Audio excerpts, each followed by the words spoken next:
Një lajm I trisht ka ardhur ditën e sotme pasi është ndarë nga jeta këngëtari I njohur Shpat Kasapi. Për të folur për këtë ngjarje të trisht, kam të ftuar në një lidhje direkte gazetarin e njohur Elton Tozaj. Zoti Tozaj, faleminderit shumë për intervistën. Mirëmëngjes, faleminderit edhe juve për ftesën. Për fat të keq është një koincidencë e keqe, unë sa kam dalë nga një emision ku isha duke folur pikërisht për Shpatin, për ftesën e tij në Big Brother VIP, për faktin që ai e kishte pranuar ftesën dhe që mezi ishim duke e pritur se çfarë do të na ofronte në Big Brother, duke qenë se unë vetë personalisht e njoh Shpatin që nga viti 2003, kur pati hitin në shumë të suksesshëm kush të ndau prej meje dhe sot realisht kush na e ndau Shpatin edhe prej nesh. Elton, sigurisht Shpati njihet për këngët e famshme që I ka lënë muzikës shqiptare, po si e njihni Shpatin për te muzikës? Është bërë mbase do thonë njerëzit, është bërë udhët që pasi njerëzit si ndrojnë jetë, thonë fjalët më të mira, por jo realisht është një nga ato djemë të showbizit që unë kam pasur një respekt të nuk e di, se jam edhe pak I tronditur, duhet të kuptosh, se është një nga djemët më të mirë, shumë I rregullt, I djalë familjar, nuk e di, nuk se di si thonë që ka qenë një atak kardiak, ka një as një gjë më tepër, sepse thash sa po kam dalë nga një studio dhe sa po e kam marrë vesh, më ka kontaktuar një nga kolegët tanë që është në Top Channel që më tha se çfarë ka ndodhur dhe për momentin shpresova që lajmi mos e I vërtet, po pas një verifikimi doli që është e vërtet. Nuk ka, është për mua një nga djemët më të mirë që ka pasur showbizi. Ju përmendët pak që kishte ndërmend të futej në Big Brother, pra është një burim I sigurt? Jo, nuk kishte ndërmend. Shpati kishte marrë ftesën për të hyrë në Big Brother. Shpati kishte pranuar ftesën dhe ne ishte një të Shpatin mezi po prisnin që të bëheshe pjesë e reality show. Ka pasur reagime shumë në fakt nga personazhet të njohur shqiptar për ndarjen nga jeta të Shpat Kasapit. Sigurisht që Shpati një këngëtar që I ka dhënë jo vetëm po themi muzikës shqiptare, por ka qenë edhe një personazh shumë I përfolur dhe në botën e showbizit, le të themi. Asnjëherë ka pasur përfolje për keq për Shpatin.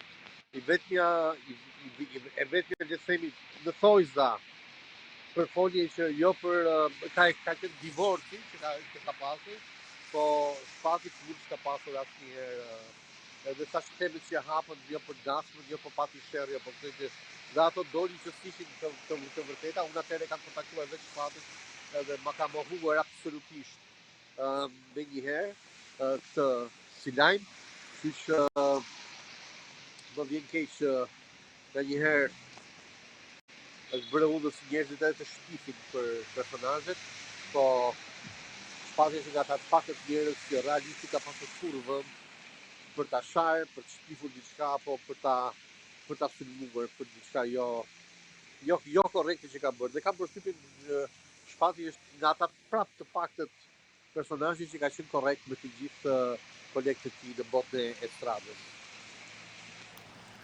Valle Kosovare, një ndër këngët hit që në çdo dasëm dëgjohet. Ndau prej meje është prapë është një balad hit që do të vazhdoj, do të këndohet për vite e vite, do të jetë e pëlqyera e të gjithëve për vite e vite dhe për brezave që do vinë.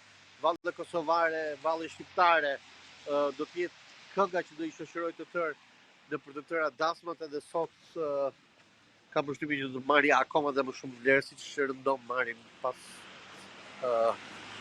vdekjes. Nuk e them dot këtë fjalë, pas vdekjes, akoma nuk e besoj faktin që Shpati ka ndruar jetë. Më duket një gjë le të themi e pamundur. Nuk e di, nuk di çfarë të shtoj më tepër. Realisht. Çfarë ka humbur muzika shqiptare me ikjen e Shpat Kasapit? Mjafton të them muzika ka humbur Shpat Kasapin. Besoj se I kam të tëra me kaq. Elton, si shpjegohet që po themi ka pasur kohët e fundit shumë ngjarje ku personazhet njohur po humbin jetën në moshë kaq të re nga arresti kardiak. Kjo është nuk dua të besoj spekulimet që flitet lart e poshtë, absolutisht, po nuk janë vetëm mosha, po janë dhe moshat e mesme që po mbasin jetën.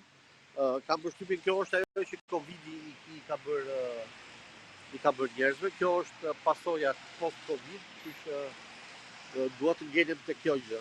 Unë kam humbur goxha njerëz të afërt që unë i njoh, miq që kanë humbur jetën si pasojë e studjeve shoqëruse që janë theksuar pikërisht pas Covidit, ataket kardiake që janë shtuar pas Covidit. Kështu që kam përshtypjen kjo është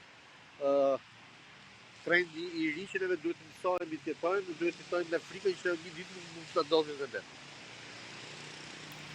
Elton, faleminderit shumë për intervistën dhe Faleminderit për juve. këtë ngjarje kaq të trisht për muzikën shqiptare.